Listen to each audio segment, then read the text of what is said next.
what do you need to actually make day-to-day life better and easier? So that's the question we want to answer in this video, because sometimes when you think about a survival kit, it's like surviving in the woods, and those are important kits. But for the majority of your life and mine, it's probably just getting through every single day. So what gear can I have in a bag that will just make life easier, better? It'll solve problems that pop up. In this kit, we're going to talk about what does it mean to survive and thrive every single day with a kit that you can throw into a bag that will make a difference. So I love organizational pouches and gear like that from VanQuest or Maxpedition. This one is from a company called Locke. I made a short about the tool roll before, but this has become a kit that you can throw into a bag, or for me, I throw into a bag, and it keeps the items that I'm going to use very often, or when I need them, I'm really glad I have them. So let's take a look at the kit and talk about the philosophy behind it. And then I want to hear from you guys in the comments. Leave comments about stuff that you have with you every single day. I do want to note that I saw a video from a guy not long ago who made a kit using this same roll and talking about the same concept. And he reminded his viewers that he keeps a flashlight and a knife in his pocket, you know, all day long. And so those are going to be separate items. I'm not aiming to carry my EDC flashlight, my EDC knife in here. In this kit, it's things beyond those EDC items. Let's take a look at this Lockby tool roll. It's Lochby. You can see you've got the hook there, so you can roll it tighter or looser depending on what you have in it. Just got a strap that goes over top. There you can see the logo right there. And we're gonna unroll it now. It works relatively simply. It's got some elastics, it's got a zippered pocket, and then it's got some places where you can slide gear into it. All right, so here's what it looks like to open it up. You're gonna unloosen that, roll it out like this. And here's what it looks like all unrolled. So let's work through the different gear in this kit. We'll start down here. I have some duct tape all rolled up. Obviously, repairing things, it's great to have duct tape for a variety of purposes. One underrated purpose for duct tape can be actually covering up blisters, or if you got a hot spot, you can cover them, and duct tape will stay on your feet. And I use it a lot to prevent blisters from or hot spots from turning into blisters. And you can add more or less. You can get different colors depending on what you want. Got a couple pens here. This is from Travax, one of their bullet pens, space pens. So great little item. I like that it becomes basically a full-size pen. I think that's definitely a win. Sometimes you get a tiny pen, it's just uncomfortable to use. This is a pen that, as I saw from my friend in the other video, or friend might be too strong a statement, the guy who made the other video that I liked, he called it a burner pen. So, you know, if I got to use a pen, great. But also, if somebody needs a pen, I can give this one away. This M Gear pen, I can use, obviously, as a, let me get it to work here, right? As a pen. And then also, it does have a light down here in the end. So it's got a high, a low, and then it's got a strobe as well. You can also use this as a self-defense tool if you needed to. In general, something that's going to have flex like this, I don't recommend. But yeah, now I got a pen, and obviously I've got a Sharpie here as well if I need to leave some sort of permanent note. And then if I got to write something down in the back here, I've got field notes. These are great because it's a really rugged notepad. If you get one of the spiral bound ones, that's great. But, you know, if you pick them up at a CVS or another drugstore, they just get beat up more easily. This thing is definitely much more durable. Over here, you can see I have a channel lock. It's made by Irwin. A lot of people like the Nipex or the Nipex ones. Very nicely made. Those ones are much more expensive, though. You can pick these up for like maybe $6, $7. Fully adjustable, up and down. So I mean, think about how big. You could grab on a huge bolt or something like that. And then obviously you can make it very small as well. I find the grip for these it's notably better than a Leatherman. I love Leatherman, but you just get a really good grip on this. You can really crank on something. Whereas a Leatherman, because, you know, it's basically pinching like this as opposed to this rounded grip or more rounded grip, and just the angle, you can really crank down with these guys. So I think it's great to have a tool like that.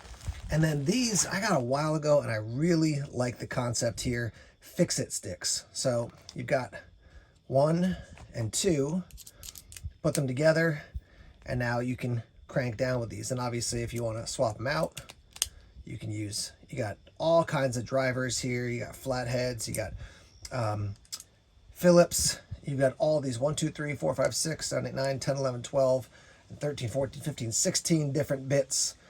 Really cool. And it's not super lightweight, but I'm not carrying this like in a pocket. I'm not carrying this, I'm carrying this in a bag. And so a little bit extra weight, no big deal. But this thing, it basically gives me the solution to fix a lot of problems when you might need a tool of some sort, I got a nice set between this and this. Again, very easy to solve a lot of pretty basic problems. Even if you have to work on a car or something like that, you can do some basic work with these two tools. In the back here, I keep an emergency blanket, and a lot of people look at this and be like, oh, that's for wilderness survival. It could be, but I come back regularly to a friend of mine who traveled a bit, and he would use these in an airport if he had to stay there for a long amount of time. And sometimes airports can be really cold, so having this can be great. Also, if you're just out and about and you need something to keep the rain off you, now you've got this as well. Yeah, very lightweight. You can pick them up for, $3-4 bucks, and then they fit nicely in here. So it doesn't take up a lot of space. It's in the back. It's not very deep. So great item to just have with you in case of an emergency. And then obviously in a more serious situation, a survival situation, or even a medical situation, somebody's going into shock, you can have one of those. It'll help. Got some zip ties here. You can see I've got 2 large and 2 small. Those are good for fixing a variety of things. If you're somebody who uses more zip ties, you can add different sizes or more of them. I use these really bright ones just because if I repair something, it's probably going to look ugly anyhow, and this allows me to say, okay, I know what I've repaired. It's not kind of getting lost in such a way that, like, I've got a black zip tie, I forget to replace it. That's going to stand out. Here I've got Advil, and in this container, I recommend you put something like Advil, maybe acetaminophen. You can also put things like antihistamines for allergic reactions, but a little bit of medication in there. Great to have with you. You can also have something to, if you have upset stomach, you can put Imodium or something like that in there as well. For cordage, I had got this cordage in a Vessel VSSL survival kit. It's Kevlar cordage, and so it's very, very durable, but as you can see, it's very small. So smaller than paracord, and it's going to last a long time. It's very durable. Bright colored, and because it's smaller, there's a lot of it here. I mean, I think there's over 100 feet here total. I mean, it's a lot for such a small, little compact little amount there. So great for fixing things. Between that and the reflective blanket, if you set up some sort of shelter because it was raining, and again, not a survival situation, but you're out doing something with some friends, it starts to rain, you could set something up to keep the rain off you. So that's definitely a win right there. Let me go down to this end pouch, and then we'll come back here and look at some of the medical gear. But in this end pouch is kind of the odds and ends for just everyday life. So chapstick, great to have. This I got from Gear Aid, and it's a field repair kit. So this allows you to repair things in the field. And I'm not thinking about backpacks and other stuff like that necessarily, but you rip your shoes, you rip your jeans, something like that. This has a bunch of gear in it that allows you to repair things other than, tactical or outdoor gear. I could put it in one of these, but it does make the rolling process, it just makes it quite thick. But this is a simple little kit, compact, and allows me to do repairs on any gear that's out there or that I'm using when I'm out and about. In here, you can see I've got a charging cord for an iPhone. So since I'm an iPhone user, I've got a charging cord there. Also in here, let me see what else we got. These are great. I use these for a variety of purposes. You know what? I use these more for hangnails, those little dead pieces of skin around your thumb or your fingernails, as opposed to nails. But great to have a pair of these. You can use these also if you needed to cut something with great precision if it was really small. So there's that. A couple other things I've gotten here. USB drive in case you need to, 32 gigabytes, in case you need to grab something off somebody else's computer to bring it to yours. Maybe you got to bring it to a place where you can print it. Staples, I print stuff at Staples sometimes, the bigger jobs, so I can bring that over there. Very small pair of tweezers, TI silver grippers, USA. You can see these are really, really tiny, so good for getting out splinters.